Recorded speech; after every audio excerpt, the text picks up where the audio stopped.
রাজধানীর মোহাম্মদপুর অপরাধের অন্যতম হটস্পট। প্রায়ই ঘটছে ছিনতাই, ডাকাতি, খুন।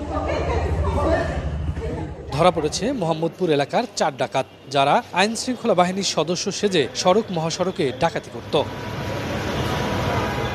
শনিবার রাজধানী কারওয়ান বাজারে র্যাব মিডিয়া সেন্টারে এ বিষয়ে সংবাদ সম্মেলনে কর্মকর্তারা জানান, গ্রেপ্তার 4 ডাকাতের কাছ থেকে উদ্ধার করা হয়েছে দেশি বিদেশি অস্ত্র। তাদের রয়েছে নারী সদস্য।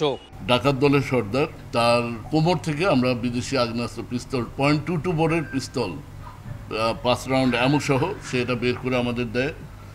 আমরা এটা নিই এবং তার কথা মতো তার বাসা তল্লাশি করে র্যাব, পুলিশ সদৃশ যে পোশাক, এগুলো তার বাসা থেকে আমরা উদ্ধার করি।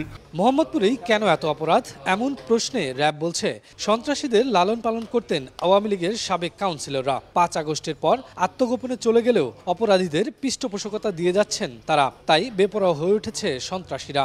গত 15 বছরে যারা এখানে এদের রাজনৈতিক ছত্রছায়া তাদেরকে লালন পালন করছে, তারা হঠাৎ করে পালিয়ে যাওয়ার কারণে এরা এখন ওপেন প্রতিদ্বন্দ্বিতায় লিপ্ত হয়েছে। কে কত জায়গা, কত এরিয়া নিয়ে এই সন্ত্রাসী কার্যক্রম করতে পারে, বেশি কালেকশন করতে পারে, বেশি মাদক বিক্রি করতে পারে, এই প্রতিদ্বন্দ্বিতায় লিপ্ত হয়ে তারা বেপরোয়া। তবে ফেব্রুয়ারি থেকে আইন শৃঙ্খলা পরিস্থিতি অনেকটাই নিয়ন্ত্রণে রয়েছে দাবি করে র্যাব বলছে, অপরাধ করলে ছাড় পাবে না কেউই। অন্যান্য দেশীয় অস্ত্র সহ। শফিকুজ্জামান রুবেল, সময় সংবাদ, ঢাকা। আপনারা কষ্ট করে পরিশ্রম করে